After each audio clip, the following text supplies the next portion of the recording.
প্রথমবার ইউরোপের কোনো দেশের সঙ্গে আন্তর্জাতিক প্রীতি ম্যাচ খেলতে যাচ্ছে বাংলাদেশ। নতুন কোচ থমাস ডুলির জন্য যা প্রথম অ্যাসাইনমেন্ট।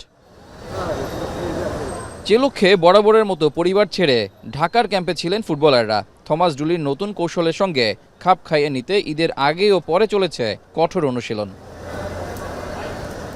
দেশ ছাড়ার আগে দলের অন্যতম সদস্য তপু বর্মন জানালেন, নিজেদের ত্যাগের ফলাফল হিসেবে দেশবাসীকে জয় উপহার দেয়াই লক্ষ্য তাদের। প্রথম কথাই হলো যে আমরা অ্যাজ এ টিম ডিফেন্স, তার সাথে ডিফেন্ডার যারা আছে, আমরা গোল কনসিড করব না, এটা হলো মেন টার্গেট। এবং আমরা যদি গোল কনসিড না করি তাহলে কিন্তু আমরা গোল দিতে পারবো এবং ম্যাচ আমরা জয়ে ছিনিয়ে নিয়ে আসতে পারবো। হ্যাভিয়ার কাবরেরার অধীনে প্রায় প্রতিবারই মূল স্কোয়াড থেকে শেষ দিকে জায়গা হারাতেন মিডফিল্ডার কাজেম শাহ। টিকে গেলেও পেতেন না মাঠে সময়। তবে এবারের দৃশ্যটা ব্যতিক্রম তার জন্য।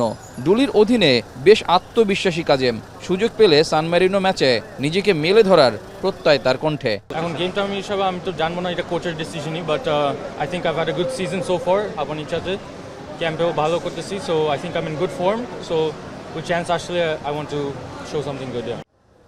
ঢাকার ক্যাম্পে যোগ দেননি হামজা চৌধুরী, সমিত সোম ও জায়ান আহমেদ। তবে সান মারিনোতে প্রথম দিন থেকেই তারা যোগ দেবেন বলে নিশ্চিত করেছেন টিম ম্যানেজার আমির খান। যদিও ম্যাচের আগে নিজেদের ঝালিয়ে নেওয়া ছাড়া প্রস্তুতি ম্যাচ বা অন্য কোনো আয়োজন এখনও নিশ্চিত করেনি বাফুফে। আমাদের মধ্যে যেটুকু সীমাবদ্ধতা আছে সেই সীমাবদ্ধতা নিয়েই তো আমাদের কাজ করতে হবে, সেই কাজ করেছি আমরা। ওরা আগামীকালকে জায়ান, সমিত এবং হামজাও আমাদের ওখানে 2 তারিখ পৌঁছাবে। সান মারিনোর বিপক্ষে ম্যাচটি 5 জুন।